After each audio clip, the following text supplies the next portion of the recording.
The following was recorded at the CCHF Conference 2023 in Cincinnati. Oh, hello. Happy Friday, beautiful people. Happy Friday! First of all, I want to thank everyone for being here, and also our wonderful students that have been here to support us throughout the entire conference. Yay, go them. And were there any folks who were here last year when we kind of did the intro to trauma-informed care? Those are our people over there. So this year, you didn't have to have been here last year. But this year we decided, because we had such a great kind of response, that we thought about doing a deeper dive this year. And so we're pretty excited about that. And I wanted this year to bring one of our up-and-coming future behavioral health people to co-present with me, because I think it's really important that we mentor our young people and give them opportunities. And so that's kind of how I got to where I am in my career, and I think that's really important for us to do to our young folks, which is why I added on the bottom of this that she's a future Fordham University graduate student. She was accepted not that long ago, and we are very proud of her. So, yes. So I am Dr. Diana Moser. I am the Integrated Care Clinical Manager at Hope Community Clinic. I have been there since its inception 7 years ago. We're on the east side of Charlotte. We're in integrated care. And yeah, we predominantly serve the international community, but we also serve other marginalized and underserved folks. So I'm going to hand this off to Miss Gabby in case she would like to introduce herself really quickly. Hello, everyone. Well, I feel like my voice sounds a lot louder on that. Hi, everyone. My name's Gabriela, but I usually go by Gabby. And so I am, as Diana said, an up-and-coming behavioral health professional. I plan to get my licensure in social work, so very excited to be here. I feel very honored to be given the space to talk a little bit about something that's so close to my heart, which is integrated care and, more importantly, trauma-informed integrated care. So thank you so much for choosing to come to this workshop, and I'm excited for what we'll learn today. There are no financial interests and/or conflicts of interest related to this presentation. FYI, that is the boring slide. So Diana's going to tell us a little bit about what integrated care is. Okay, so this is one of the slides we had last year that really talks about the importance of why we do integrated care. So this is a solution to the vicious cycle of unmet care needs. So part of what we do in our clinic is we are a primary care office, but we also do referrals to specialty care. We provide behavioral health services and long-term behavioral health services. So not just in the moment, touching base, doing brief interventions, but some of our folks have experienced complex trauma, have very high average childhood experiences scores, and really need that long-term treatment in order to interrupt previous neural networks. And that takes time. That takes a lot of repetition. And so it's not, 8 sessions and done. This is a long period of time. We also, in focusing on the whole person, we're looking at that mind, body, spirit connection. So this is my mentor, Joan Slidell. As part of my journey of becoming the trauma-informed clinician that I continue to aspire to be on a daily basis, this is one of her quotes. And I want you to think about this. I want to read it a little bit slowly and just kind of let it sink in.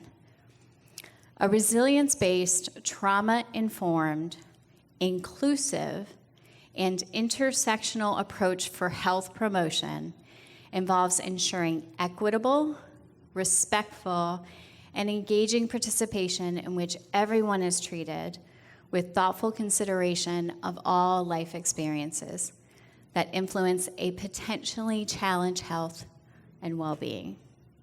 So there are a lot of life experiences where it's great at promoting resilience, and then there's other life experiences that make health really difficult for folks to achieve. And so we want to be respectful and be inclusive in not just what we do, but the how of what we do.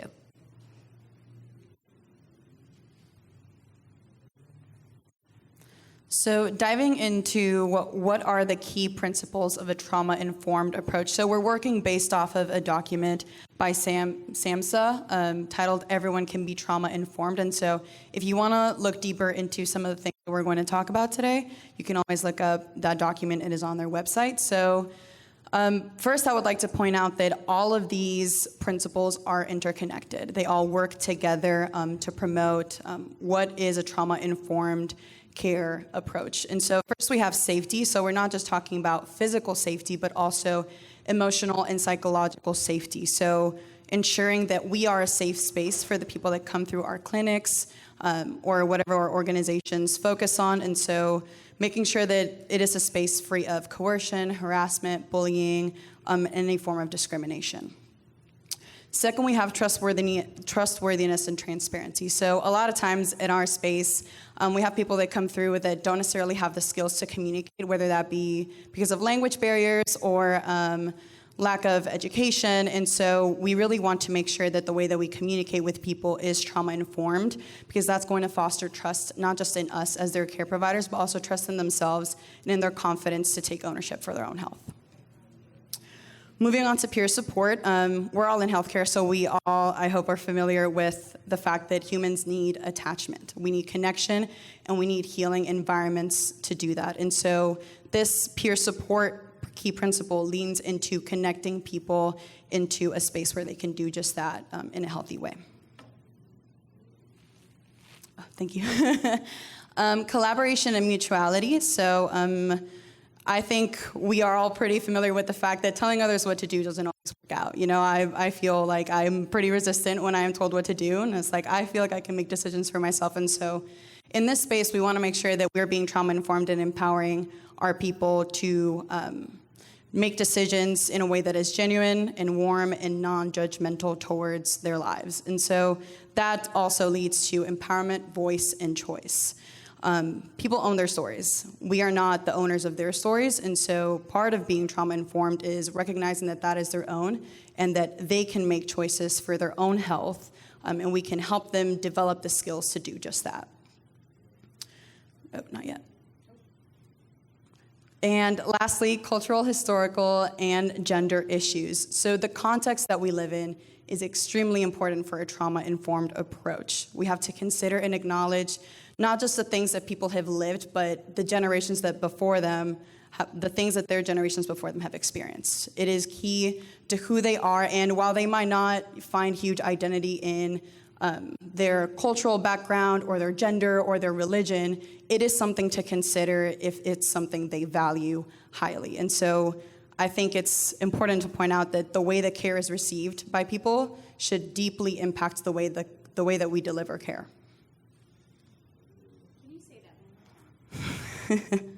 The way the care is received by our patients and our clients should directly impact the way that we deliver the care.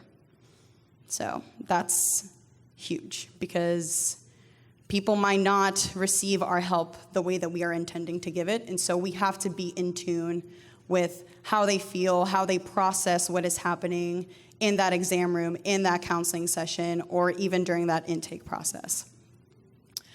So being trauma-informed, we want to work off of a few key assumptions. So first, realize the widespread impact of trauma and understand its potential paths for recovery. So there is research that understands that trauma impacts several aspects of people's lives, and it has a huge impact on the brain, the body, and the mind, and also understanding that there's different ways to address that. There's no one-size-fits-all for trauma-informed approaches.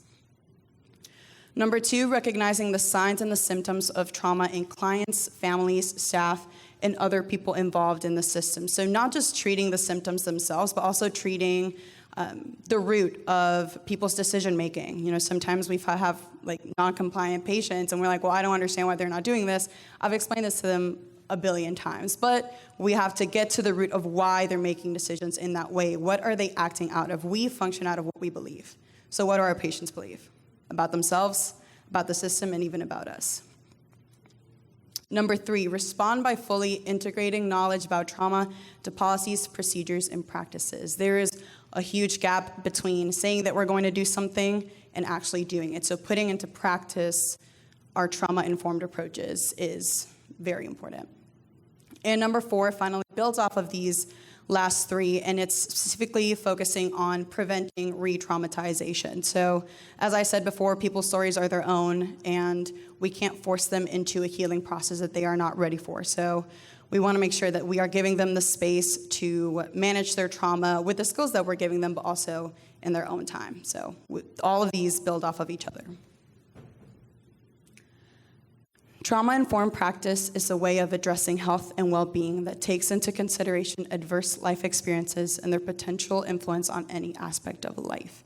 And so we have to consider that trauma affects people on all aspects of their life, right? And if you haven't had the opportunity, I would say the good book of being trauma-informed is The Body Keeps the Score by Bessel van der Kolk. And so this is a quote from this book, which says, "We are on the verge of becoming a trauma-conscious society," which means that we have an opportunity. All of us in this room today, all of us that came to this conference, we have an opportunity today to be trauma-informed. And it's not, a quick fix. You don't become trauma-informed overnight, but we have an opportunity to start right now.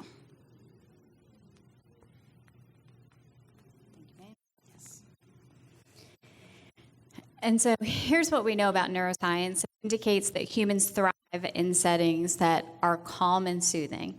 So as you think about the hustle and bustle of where you work, does that feel calm and soothing? Does it feel calm and soothing to you, right?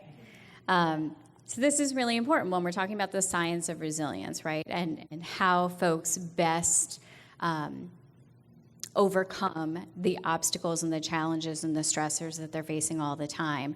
So I read an article where it talked about really being mindful about the volume in your clinic. And I will say that since the pandemic, I've really noticed my sensitivity to auditory stimulation. And it's really important to me, and even though I'm somewhat of a loud person, it's really important to me to have quiet. And so, I had to step away last night during the music because I'm like, as lovely as this is for a lot of people, this is really overstimulating for me right now, and I need a break. And so I felt bad in one moment and said, I don't want to get up and I don't want to leave.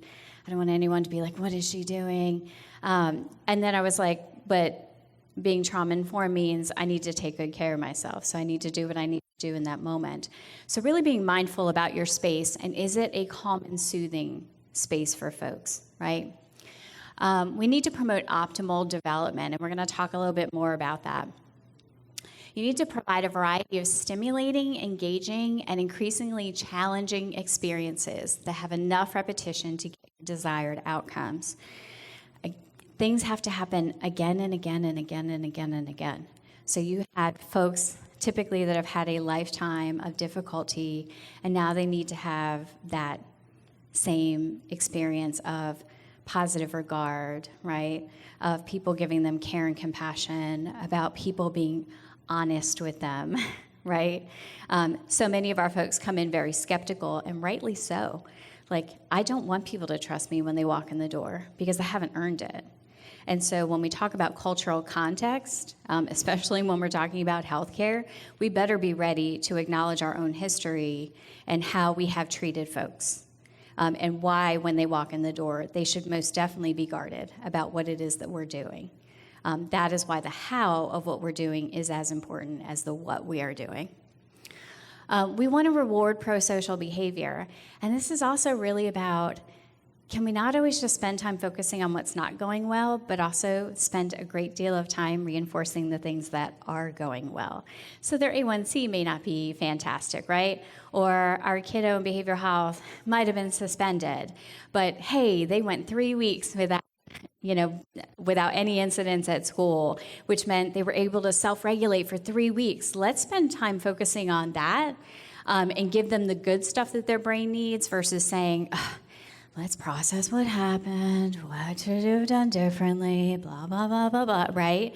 And get into that mode that we're pretty quick to jump into. And then it's also like, well, okay, so you're A1 this, but what are some ways that you did take good care of yourself during the time since your last visit, right? So getting them to focus on the positive is really important because, again, our brains like that stuff. They don't like to hear all the blah, blah, blahing that we like to do.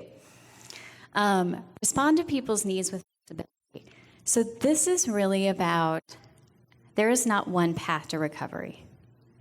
And I think that's the uncomfortableness that we live in because as professionals, we want to feel really competent and confident in what we're doing. And we want to feel like, no, we got this under control. But it is really interesting. I've been in this field 3 decades now, and how I have seen people heal has varied quite significantly. Now, the underlyings are there, right? So that unconditional positive regard, that care, that compassion, evidence-based interventions and the motivational interviewing stuff, it's real good. But their path is going to be whatever their path is going to be. And they have to figure that out, and we support them throughout that journey. And that journey doesn't always feel great to us when we're like, we want a simple path from A to B. How many people would love that? Like, here's a prescription for being awesome, right? I would like that in life, right? But it's like I'm stuck doing a lot of reflection and, how is this going? And then this interaction and it would be really nice to just say, this is how I'm going to be the best version of myself, right? But it's not that simple. So that's where the flexibility becomes really important. And then allowing for mistakes, poor judgment, to be self-corrected with support and engagement. So not being judgmental and also saying, if you wanted to be your best self, what might you have done differently in this situation? So you start to reinforce the things that the person wants to move towards instead of what I call, the Good Lives model calls dead man goals.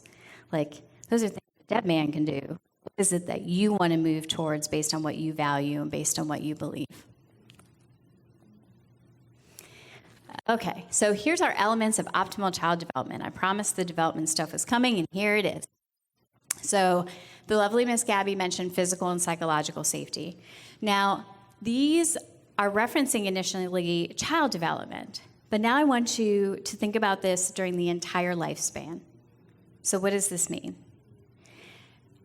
Every person, no matter what stage they're in, wants physical and psychological safety. That's going to be excellent for their ongoing development and growth. Having appropriate structure. So one of my clients brilliantly said to me the other, I like this job and I'm really good at it, but what I know about me is that I feel best. I experience less trauma responses. I'm much more calm. I have this sense of comfortability when I have a regular schedule. In this job, I don't find out until Sunday what my schedule is going to be for the week. So what I need to do is get a job where it's like a Monday through Friday, 9 to 5, because that will really support me in being resilient during this journey. And I was like, child development right there. And she figured it out, right? Having supportive relationships. How many people do so much better when they have supportive relationships? And if you think about the most supportive relationship you have, how do you feel? Like if you just brought that person to the forefront of your mind right now, how do you feel? I see people smiling that were not smiling before, right? So it gives you that warm, gooey stuff that you really want. Having opportunities to belong. So think about all of the ways that we exclude people, even at our own services. So we serve these people over here, right? So I went to an HBCU for graduate school, and the African principle that they went by was you to include people, not exclude people. And so I invite people, bless you, to think about ways that you can help someone else feel like they belong to something. And when you feel like you belong to something, like you walk in a room and you don't know a whole lot of people, and then you see the person you know, you're like, oh, thank goodness you're here. I belong over here with this person right here, right? that makes you feel more safe and secure. So we need to think about, in a health perspective, how do we provide that for folks, especially marginalized populations? That there be positive social norms. The last couple, well, it's been a few years now. I can't say last couple. How often are we seeing people treat one another on a very public stage in a disrespectful, unkind way? That has had a significant impact on me. I'm like, the leaders that are supposed to be demonstrating for us this idea of community, and yet that's very much lacking. We had an instance in our community where, when there was a lot of negativity towards refugees and immigrants, that we had folks that were driving by a preschool that was international and yelling at little children. So we need to be really mindful about what we're putting out there as being what's considered a norm, right? There needs to be support for efficacy and mattering. If somebody feels like they can do something, they do it, right? Gabby's never been to grad school before. I know her well enough to know that. Why is she going? Because she knows she can do it, because she believes that, right? And she's had opportunities in our clinic to be successful. So it's like, oh, yeah, I'm doing this. I got this. And we tell her, we value you, right? This activity of me inviting her to be up here today is me saying, you matter. You have value. You have things to offer people. So that's super important for ongoing growth. Do you see how she just grew about 2 inches taller, right?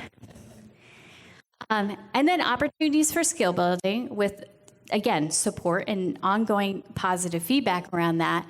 And then, what would our world look like if we had an integration of family, school, and community efforts? Instead of saying, oh, let me make sure that I'm still in my same school district when the new lines get drawn. What if we made sure in all communities this integration existed? What would that look like?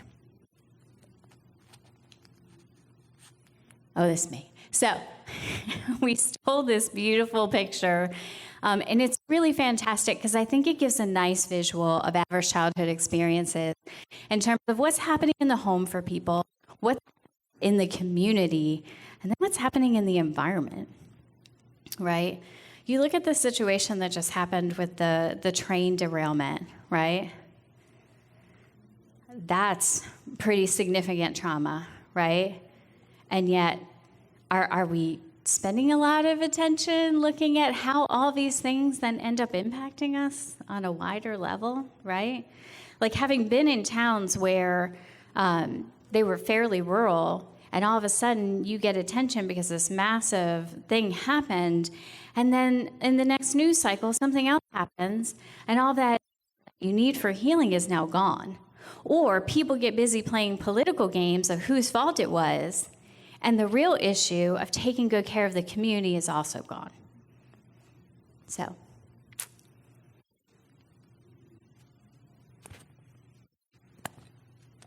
Got it. So a lot of good information about the science behind being trauma-informed. And so looking more into the practical applications of it, here's some implementation domains that might apply to your environment and to where you are working in the population that you are serving. So some of these might apply more to some of you and some might not. However, the big thing to point out in this slide is that they're all interconnected, right? Policy and legislation affects our clinics, affects our work, affects our daily lives, and so therefore it affects the way that we can be trauma-informed. And so I don't know if you have anything you wanted to add to that. Okay. So I think one of the things to think about when you write your policies and procedures is that I added a line that says purpose. So that way, whatever is written in the policy and procedure also has a very clear purpose as to why we're doing it. And I feel like that keeps me at least on track of when I'm writing it to say, is this really in alignment with what we're trying to achieve here in terms of inclusive care, in terms of trauma So, and then when you think about financing, I think it's really key to also say, how are we spending our money internally, right? Is that also reflective of what we say we value, or gee, are we focused on something that really doesn't have much of a payoff for the people we're supposed to be serving? So that's why it's really important to think through these implementation domains and kind of do that nice walkthrough of all these different areas. And so to give you a little bit of an example of how we do that at Hope Community Clinic, so I function as the intake coordinator, so I am extremely familiar with every single step a patient has to take in order to apply to our clinic and receive our services and even receive referrals outside of our clinic. And so these are all areas in which we have to be trauma informed. So, specifically with intake documentation, whether it's we have an online application in which people can give us their information and then there is a point of contact from there on. And so they're not just filling out this random form and seeing if maybe they get an email, they get a personal call either from me or my coworkers asking about their interest in receiving our care. And we also ask them, what is your goal? What do you want to gain from this clinic? It's like, well, I just need a school assessment, a school health assessment for my child. It's like, okay, well, awesome. We'll be able to get you that, but also does your child need care? Like getting ahead of what their needs might be and also being intentional about screening them for mental health services. And so we make sure that we address their anxiety, their depression in that first meeting. And I particularly love doing those because I get to sit down with people and I get to hear their stories. I don't just ask them to fill out a couple of questions on a sheet of paper and hand that off to the next person to provide care. I sit down in that room and I say, what brings you here today? And I get to hear the most amazing stories of resilience and strength. And I also get to sit in what is hard with patients. I get to experience that with them and let them know that, hey, like, there is a way that we can address some of these concerns. What is the most important thing to you right now? It's like, well, I really need to get my diabetes under control. It's like, okay, well, like, let's schedule an appointment. Or, hey, like, I really want to see a counselor. Like, I need someone to talk to. And it's like, okay, perfect. Let's get that referral going. Which also leads to warm handoffs. So we have a great team that has learned how to collaborate. And so oftentimes we'll have a patient in for a medical appointment, and they are just dysregulated, and they really need that mental health and behavioral health support. And so that is a beautiful place that we get to step into and connect people with services that they are very heavily needing.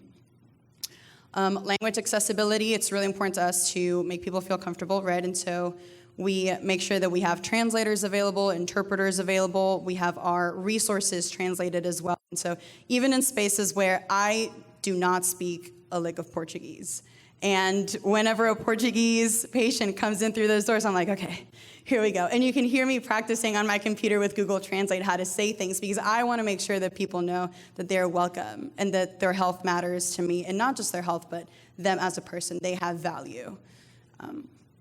And also our waiting area, so spaces are really important. We want people to feel comfortable into the spaces that they're walking into. So now we get to show off a little bit of our clinic and our space. So we just moved into a new space in January, which has been a long time coming, and we really love it so much. We worked so hard on it. We did a lot of moving in and fixing up ourselves, and so here's some pictures of that. So I just want to point out, this is a portion of one of the paintings that we have. So when we had, pretty significant racial tension in our city, the Arts Empowerment Project did this really cool venture between our local police department and our teams, and they all came together to talk about, the justice walks that were happening across town, and they made this beautiful art piece as part of that healing in our city, which was really cool. And so this is hanging up in the hallway so that folks can see that for us, those conversations around justice are a priority, right? So we're not going to have pictures that say, dedication and they're rock climbing. Our folks are not out rock climbing, right? I don't know about your patients. Our patients are not out rock climbing or canoeing or whatever, right? So there needs to be an environment around them that they can relate to and they feel connected to. And this, for us in Charlotte, is really important to have.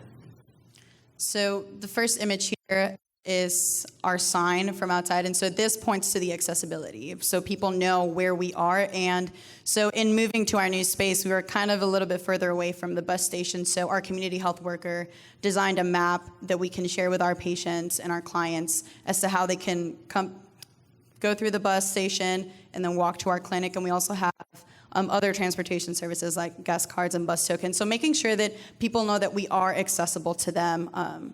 We all have phone lines, and so we all get direct calls. And then if you can go back one more time. Yeah, and so this procedure room might not look super fabulous and warm and inviting, but the thing that I want to point out is the sign that we have out here. It's procedure in progress. So making sure that people in our space are aware that there are medical procedures happening and that we are cautious, because for some people, going to the doctor is just the most terrifying experience they can have. And so honoring that and being cautious about what makes them feel not just physically safe, but also psychologically safe. This is one of our beautiful counseling rooms. So it's warm, it's inviting, it's got little plush toys that you can hold during a session. And this is our little reading nook, if you have anything you want to share on that. So I just want to note that right here, this painting here was done by one of our clients. And I was dropping off one of our boxes of food during the pandemic, and I saw it sitting there on the floor, and I said, "Oh my gosh, that's so beautiful." And she said, "Do you want it?" And I said, "Yes, I do, but why are you giving something so beautiful away?" And, she had just stated that with all that we had given to her, she would really love for us to have it. And so we had it in our previous clinic in one of the counseling spaces, and now we're putting it up permanently in this particular room, which is really cool. It's one of my favorite rooms to be in because I love to look at it. It just, I think, really speaks to her healing journey. And then, so this is our reading nook area, and one of our clients also did this picture right here. And the reason why we have maps is because, again, we serve a large international community, and so I would like folks to know that we're ever aware of that and that it's represented on our walls. But also I want to point out that part of what's important to us is to really serve from kind of pre-birth all the way through death. And in doing that, this space was financially supported through Reach Out and Read. So that, I don't know if anyone's familiar with that, but it's a really great program. We get books for our 0 to 5 kiddos. Mm-hmm. Right, I'm not messing that up. I think 0 so. to 5, Jonathan. We have it in a multitude of languages, so it's accessible to our folks. And so all of our staff have gone through the training of Reach Out and Read that helps talk about the importance of literacy in relation to health outcomes, but also it's focusing on the attachment of our caregivers with the children. So again, going back to the optimal child development elements, making sure that we have these pieces in that are consistent with those. And it's probably one of my, I don't really love doing the report for this particular venture, but it's my least hated report because I love so much the opportunity. I've watched parents out and caregivers out in the lobby reading to their children.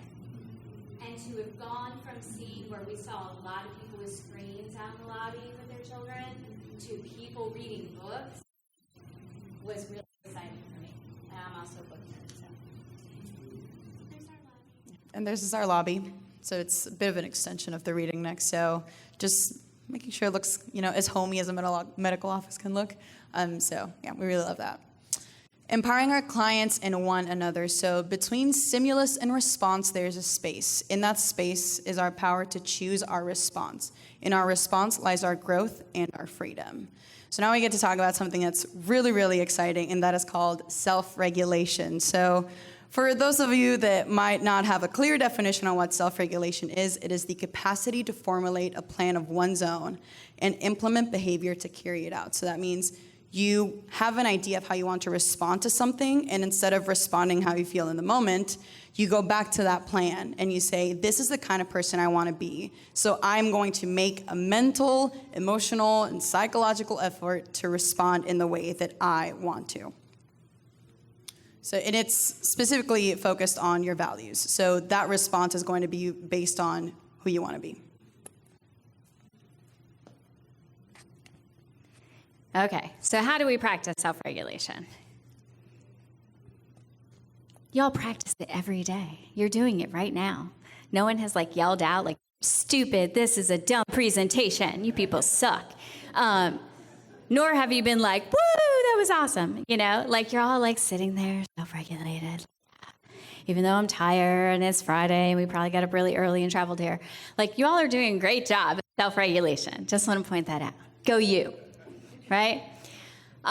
We do self-regulation in two different ways. And this is really, really important because I think we talk a lot about the top down, but we don't spend a lot of time talking about the bottom up or the affective part of self-regulation.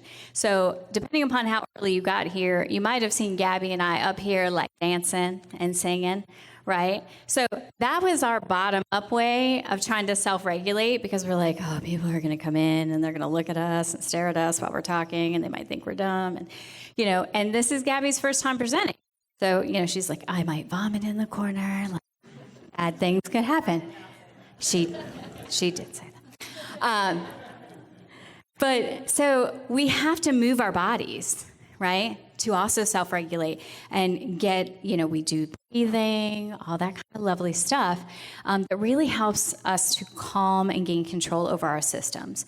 When we're sitting down for long periods of time, we kind of move and shimmy. We might stretch a little bit. You know, it's our way of trying to keep ourselves in check. So we want to think about what are the 3 C's.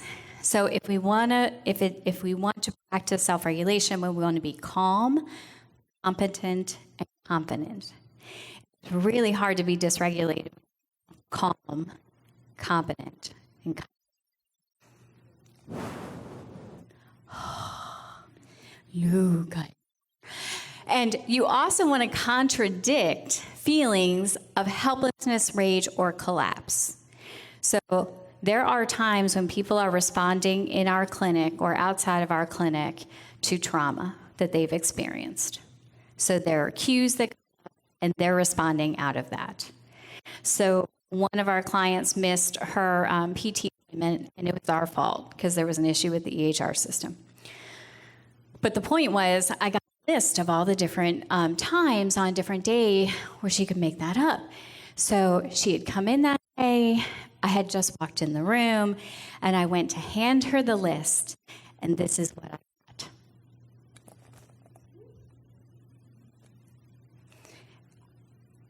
Because she was having an immediate reaction, and it wasn't to me, because she knows me, she has hugged me, she feels pretty safe. But in that moment, she did not feel safe. And so we ended up doing body movements for her to gain control over her nervous system. And that's what was needed in that moment. Had I gone to our top-down mode of being like, so let's talk about the fact that you just did that and blah, and blah, right? It was not going to help her because she probably would have spent the entire hour crying and feeling. And instead of that, she was able to do all of the body movement that helped her gain back control. And then at the end of that session, when we talked about how did that go, she felt like she was at peace. And so we got her to a place where she felt calm, competent, and confident. And we got her out of that feeling of, I'm so out of control, I'm helpless to all these negative feelings that are happening and how my body's reacting to you right now in this moment, right? But we do have, the top-down stuff, which is where we get to that executive functioning part where we can say, okay, this is Miss Diana in the room. She's an okay person. I've been around her. She's never assaulted me before. I don't need to be afraid.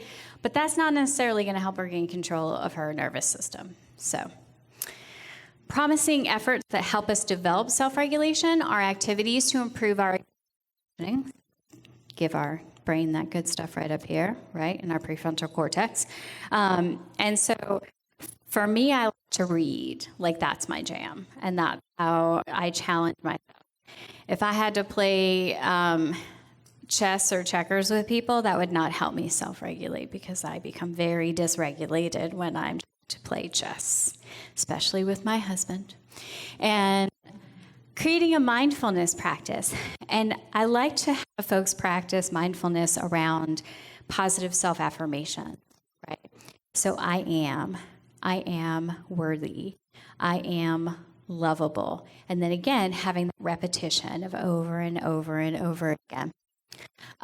Exercise, and I really would just want to say, I try to steer clear of using exercise, use the word body movement. So that phrase instead, because sometimes it's just a matter of, skipping down a hallway. And I've done that with kids before. Like they show up for their appointment and I'm like, we're going to skip down the hallway. Or I have one young girl who liked to challenge me on how many cartwheels we could do in a row. Now I was a gymnast, so I beat her a lot. But post foot surgery, I don't know if that's happening right now, but that really helped her to gain control, right? And then regimens that require intense concentration are really helpful for development of self-regulation. Some people love to color. Lovely Miss Wanda up here has a beautiful coloring kit that she works on and creates these gorgeous displays of African American women.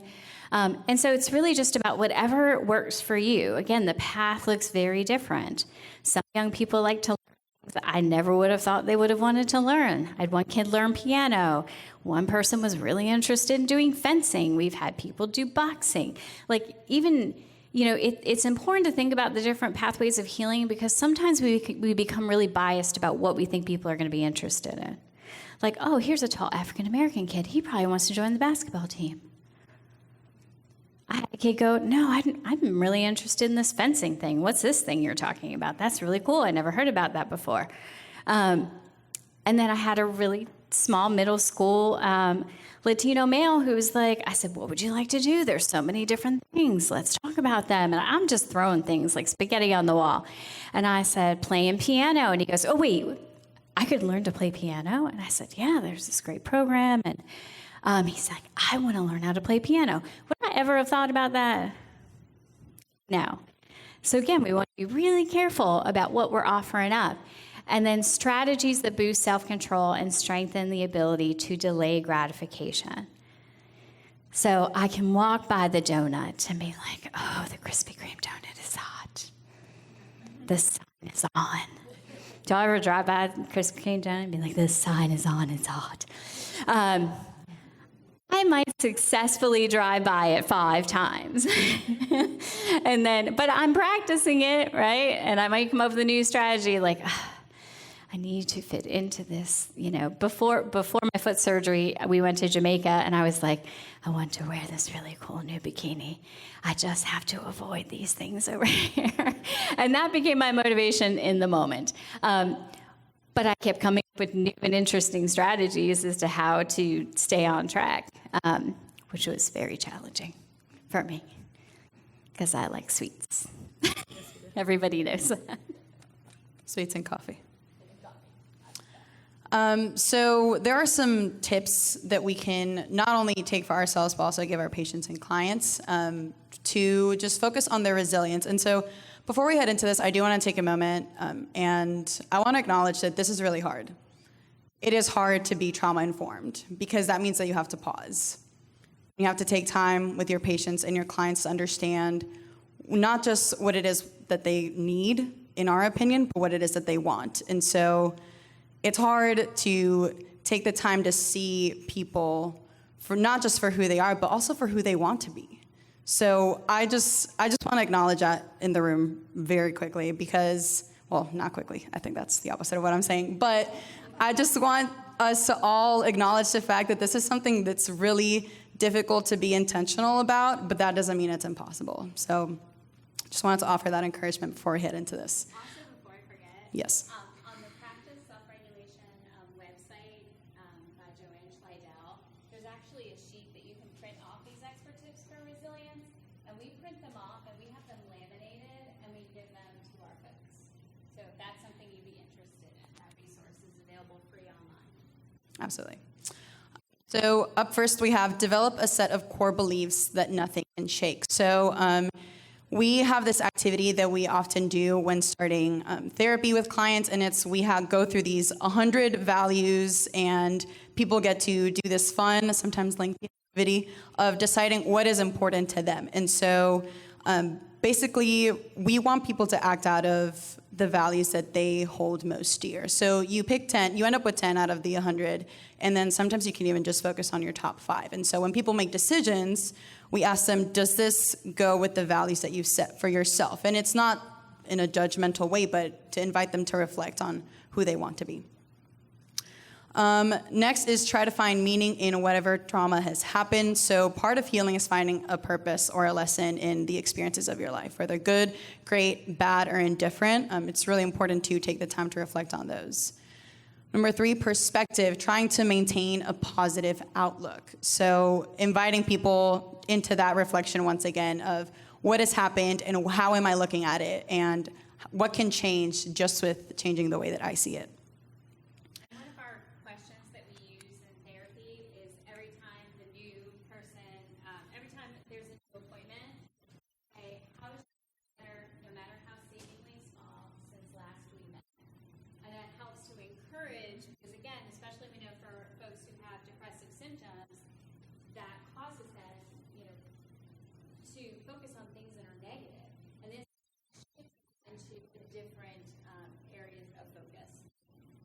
Okay, absolutely. So number 4, take cues from someone who is especially resilient. So Diana mentioned earlier, think of that really positive relationship that you have in your life and bring them to the front of your mind, imagining them walking through the room.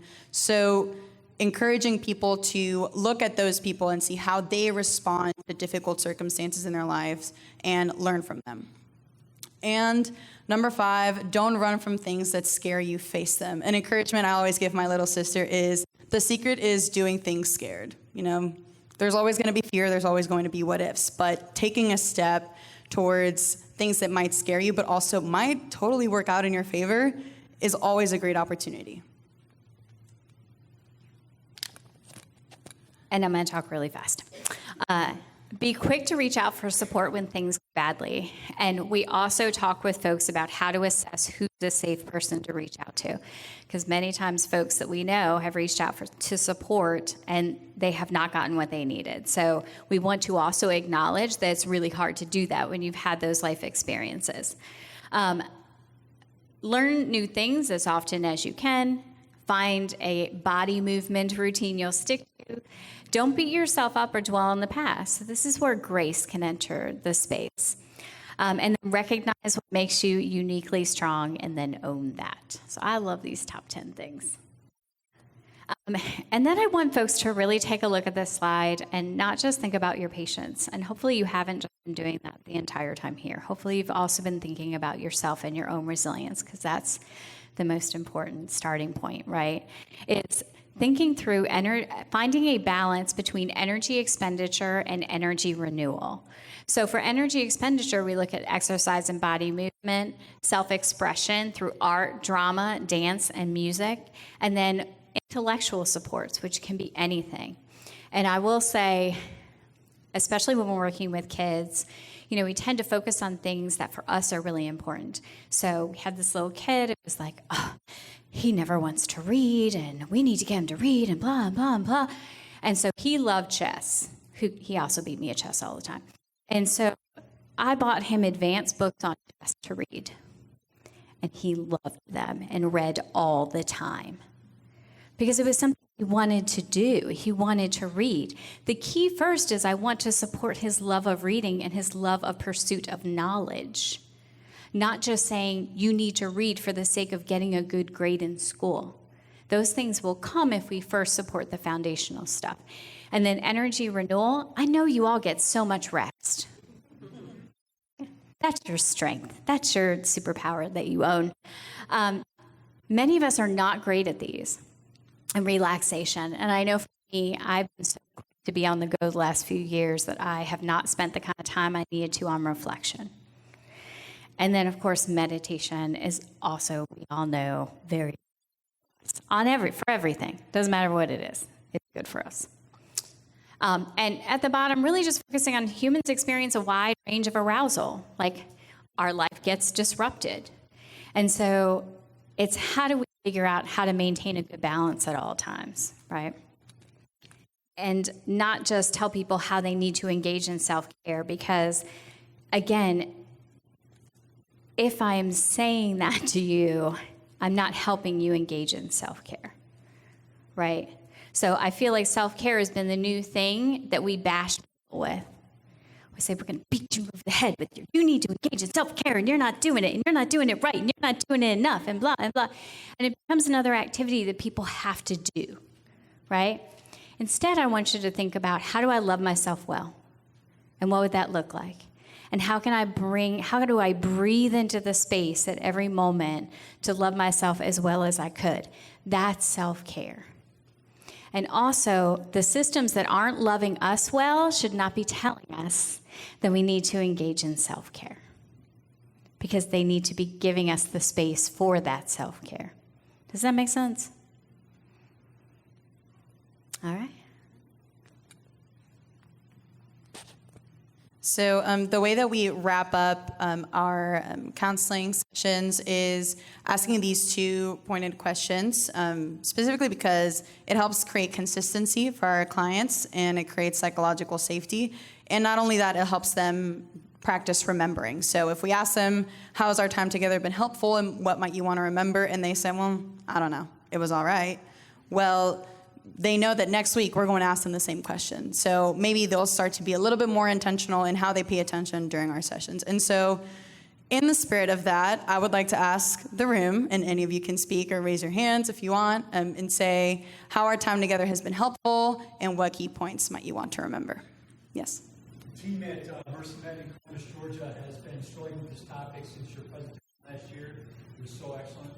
We spurred on some thought about trauma-informed approaches and so forth. But what I'm going to take from this time was, I didn't know how much you had, how highly you thought of the Body Keep Score work. And so I'm going to take that back and make sure that's part of our understanding of your perspective on this. Yeah. And I would highly, by the way, thank you so much for your compliment. That really makes my heart very warm and fuzzy. Thank you for all the emails. Thank you. And yeah, so the Everyone Can Be Trauma Informed document that's located on the same website as the resilience, I think is a really quick, simple way to think through how to bring resilience to yourself and how to bring resilience to your place, and to think about resilience in other people. Because I really do, it's something that's accessible to all of us. But again, I think the way that we frame taking good care of ourselves in terms of self-care has been really misleading, right? I mean, some of these structures that we have in place are just not intended to help us be in a healing or help us to heal at all. And then how is that then rolled down to our clients who are also not feeling that, right? Because when I'm not feeling like I'm in a good place, it makes it really hard for me to create the space for other people. And so that's usually when I feel like I'm completely off balance and need to reset. And I'm like, okay, went the wrong way, I'm gonna go this way. But yeah, thank you for that. Yeah. One thing that for me is, so I work at Mondale Christian's substance use disorder specialty clinic, which is across our various sites. We're probably known for being the most chaotic clinic. Like, we're very busy. We're seeing tons of patients, providing lots of services. So what stuck out is when you said, we're talking about, having calm and soothing spaces. Like, that's probably the last thing I would use to describe our space, right? And we have the privilege of coming up soon, moving into a new space where we are able to design it to what we do, like literally looking at the floor plans and everything. So being intentional about making sure that we have areas of reprieve for our patients to kind of, take a break, right, from the chaos of medical equipment and social services and behavioral health, as it tends to be a very busy space. Thank you.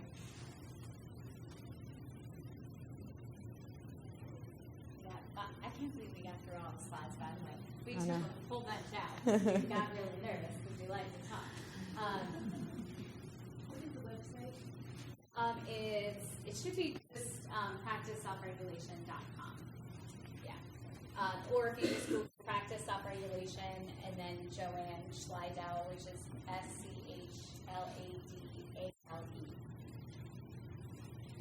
You will find it. And there are a bunch of resources there, and I do think one of the most valuable things I ever do when I do trauma-informed training that we option and because these are much shorter sessions. And people do. So it is a very long process, but folks have an opportunity to really think through, here are 100 values, and there are blank cards where they can write in other values, and they can think through, what do I truly value in my life? Mm-hmm. And then how is that showing up or not showing up? Because usually when there's a disconnect between what we value and how we're spending our time and who we're spending our time with, that's when we have the most angst. And that's when we don't feel contentment. Clients have an opportunity to really think through that and make an index copy. And we do reference back to that. And the other thing we're doing is helping them to think about how they think about things, right? So most of them say, I never thought about until today. No one's ever asked me what I value, and I've never thought about it. And this gave me the space to do that. And so I do. I go back to if something happens, and I say, okay, so is that representative of what you value? And again, it's how you do what you do. So I don't say, is that representative of what you value? Right? I'm going to give a nice soothing tone to that and say, so as you think about how you responded in that situation, is that consistent with what you value? And if it's not, what might you want to do? Right? And then as we go through the model, because there's a model called Practice Self-Regulation, the end chapter is focusing on the person I want to be. And it's built on every single layer of every week. And it's how consistent is this with the person I want to be? And I think we don't always, especially like I'm going to be 50 this year, and I go, gee, who do I want to be when I grow up, right? And sometimes I reflect on myself and go, ooh, I don't like this, what I'm doing right now, or what I'm saying, or how I'm behaving. And I go, is that congruent with the person I want to be? And when it's not, I always know that's when I suffer the biggest disappointment in myself. And that's when spiritually I start to feel like there's a desert happening, right? So coming back to that, what do I value and how is that showing up in my life is really important reflection. What's the name of that? Because I read a book that I did that exercise and it was so helpful.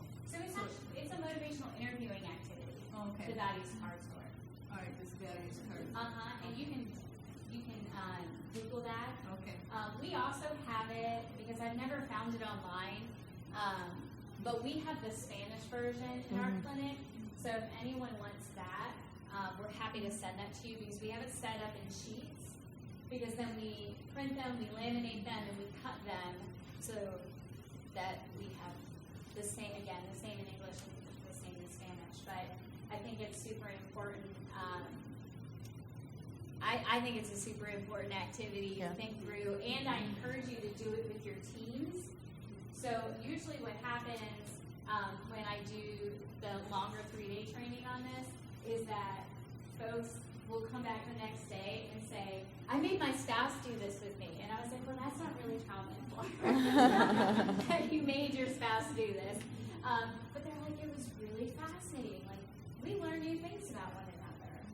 And I think it's a great opportunity if you do this with your team to think about, okay, so what values are aligned, and then what isn't aligned with how we're operating, or how do we respect what someone may value that's different from us, and how do we come to a compromise and an acknowledgement of respect, right?